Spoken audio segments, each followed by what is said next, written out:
welcome to RS Education. Today we will study Chapter 1 Nutrition in Plants of Class 7, Part 2 Cells.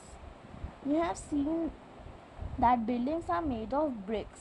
Similarly, the bodies of living organisms are made of tiny units called cells.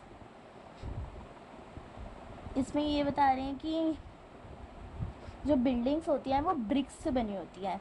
इसी तरह जो body होती है वो छोटे छोटे unit से बनी होती है, उनको कहते हैं cells. Cells can be seen only under the microscope. Cells इतने छोटे होते हैं कि वो सिर्फ माइक्रोस्कोप से ही देखे जाते हैं. Some organisms are made of only one cell. कुछ ऑर्गेनिज्म सिर्फ एक सेल से बने होते हैं. The cell is enclosed by a thin boundary called cell membrane. Cell जो होता है वो एक थिन बाउंड्री से कवर्ड होता है, उसको कहते हैं, जो बाउंड्री होती है उसको कहते हैं cell membrane. Most cells have a distinct centrally located spherical structure called nucleus. बहुत ज़्यादातर सेलों में सेंटर में न्यूक्लियस लोकेटेड होता है.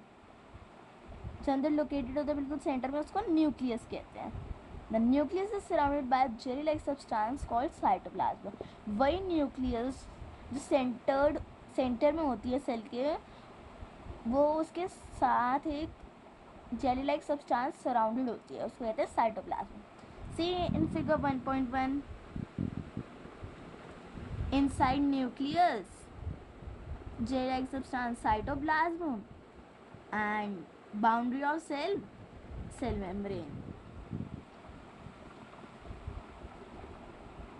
Water and minerals are transported to the leaves by the vessels which run like pipes throughout the root, the stem, the branches, and the leaves. They form a continuous path or passage for the nutrients to reach the leaf.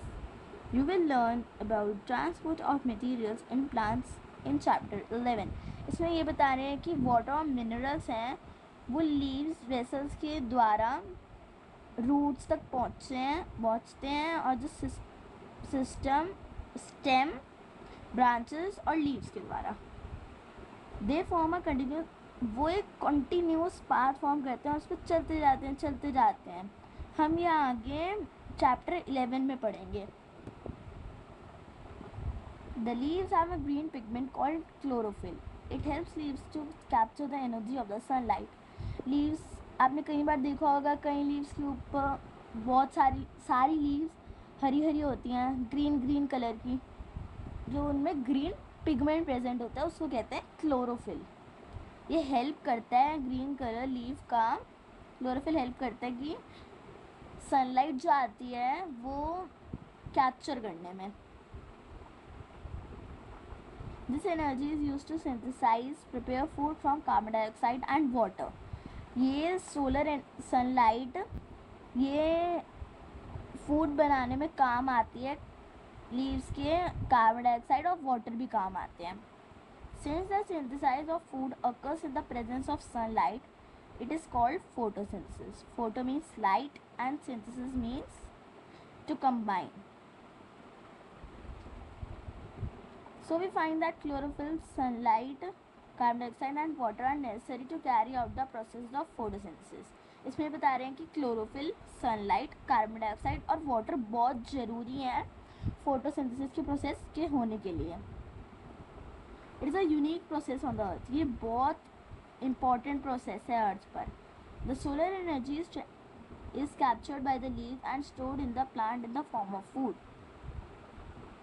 जो solar energy है वो capture हो जाती है leaves के द्वारा और वो अपने प्लांट के लिए स्टोर कर लेते हैं. The sun is the ultimate source of energy for all living organisms. Sun ही एक ऐसा अल्टीमेट सोर्स ऑफ एनर्जी है सारे ऑर्गेनिजम्स के लिए.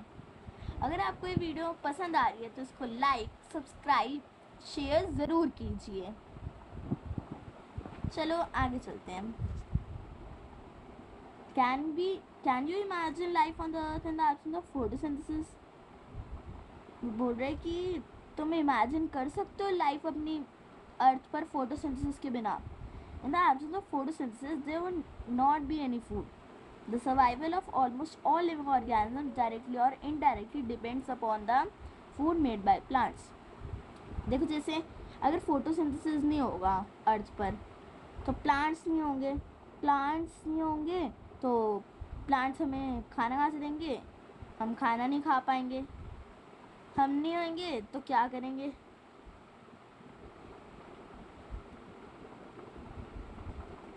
Besides oxygen, which is essential for the survival of all living organisms, is produced during photosynthesis. In the absence of photosynthesis, life would be impossible on the earth. बोल रहे हैं oxygen अगर नहीं होगी, ऑक्सीजन इतनी essential होती है, अगर वो नहीं होगी तो एक भी लिविंग ऑर्गेनिज्म जिंदा नहीं होगा और लाइफ इम्पॉसिबल है अर्थ पे अगर ऐसा हो गया ऑक्सीजन नहीं हुई तो।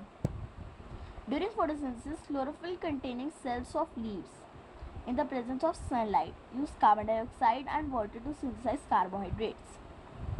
फोटोसिंथेसिस के वक्त जो क्लोरोफिल होता है वो सेल्स ऑफ लीव्स कंटेन करता है सनलाइट की प्रेजेंस में and it use carbohydrates. The process can be represented as an equation. इसी प्रोसेस को इक्वेशन भी कह सकते हैं। During the process, oxygen is released. The carbohydrates ultimately get converted into starch. The presence of starch in leaves indicates the occurrence of photosynthesis.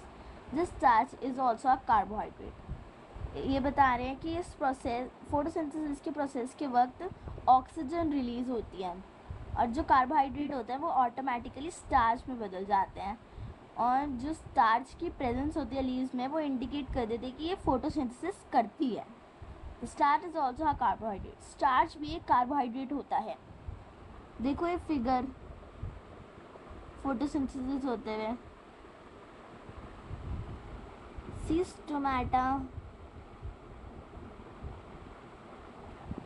आज के लिए बस इतना ही।